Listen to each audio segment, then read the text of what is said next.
La tension monte à la veille d'un vote crucial à l'Assemblée sur le budget de la Sécu. On va décrypter les enjeux avec vous, Blanche Ferridon. Bonjour. Bonjour. Bonjour. Vous êtes directrice éditoriale de l'Institut Montaigne, spécialiste des questions démocratiques et institutionnelles. On est à 24 heures du vote. Si on résume un peu la situation, le gouvernement cherche encore des députés pour faire passer le texte. Sans majorité, sans recours au 49.3, est-ce que ce budget peut être adopté ? Alors déjà, pourquoi est-ce que cette échéance, elle est si scrutée ? Parce que souvenez-vous, il y a un an très exactement, c'était aussi sur le budget de la sécurité sociale que le gouvernement de Michel Barnier était tombé.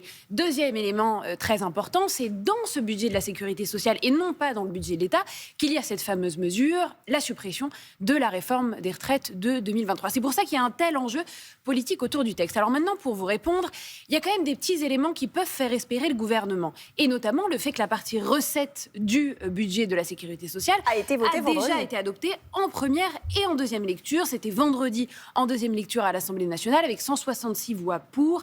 Alors certes, l'hémicycle n'était pas plein, mais c'est ce qui fait espérer aujourd'hui au gouvernement de pouvoir peut-être faire adopter un budget de la sécurité sociale qui semble peut-être un petit peu plus mature pour une adoption que ne l'est le budget de l'État, qui lui a été rejeté dans des proportions historiques dans l'histoire de la Ve République. Sauf que Bruno Retailleau, le président des Républicains, parle de hold-up fiscal et appelle à ne pas voter le texte. Pareil pour Édouard Philippe pour Horizon.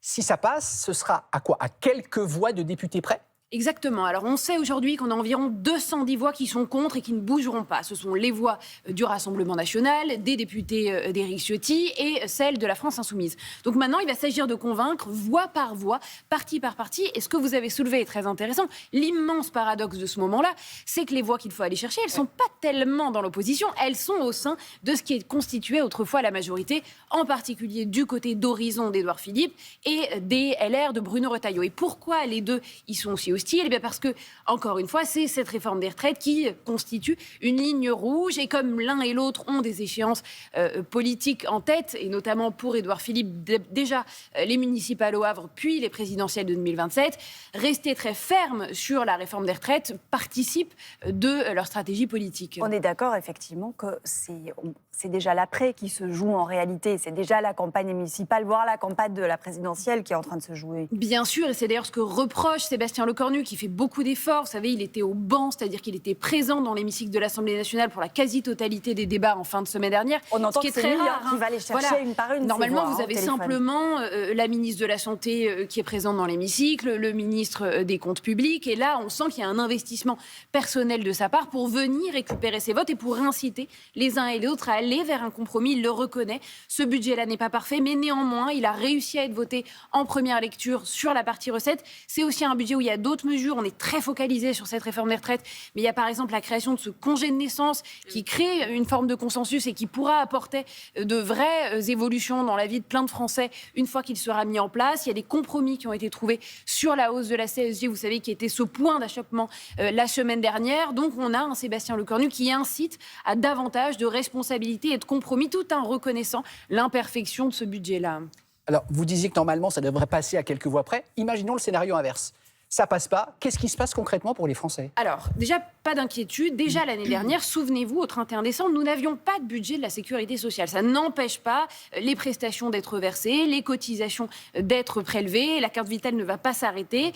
Mais si cette situation perdure, il y a un courrier du directeur de la sécurité sociale qui a été adressé au Premier ministre en réponse à une question qu'il lui avait posée et partagée avec l'ensemble des députés, qui chiffre à 30 milliards le déficit de la sécurité sociale sans adoption sur toute l'année de mesures nouvelles, là où, si on arrive à adopter ce budget-là, on serait sur un déficit autour de 22, 23 milliards, donc on serait quand même sur un déficit important, mais moins lourd, parce qu'il y aurait un certain nombre de mesures rectificatives d'économie qui seraient intégrées dans ce budget-là. Alors ça ne veut pas dire que c'est fini, souvenez-vous, l'année dernière, on avait fini par adopter ce budget de la sécurité sociale au mois de février, mais ce sera évidemment un moment difficile pour Sébastien Lecornu, mais néanmoins, ça ne signifiera pas que le gouvernement tombe.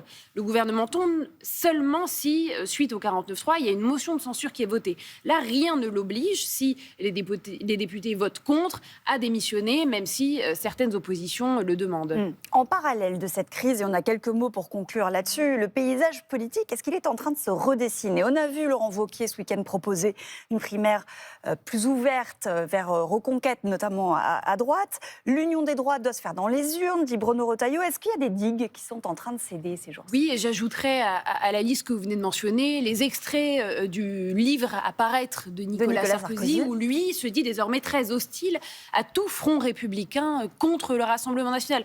Donc on voit effectivement qu'en particulier à droite, les choses sont en train de bouger, que l'union des droites, que beaucoup appellent de leur vœu, pourrait se réaliser, mais ce n'est pas encore fait, parce que vous avez beaucoup de personnalités à droite, je pense notamment à Xavier Bertrand, qui restent très hostiles.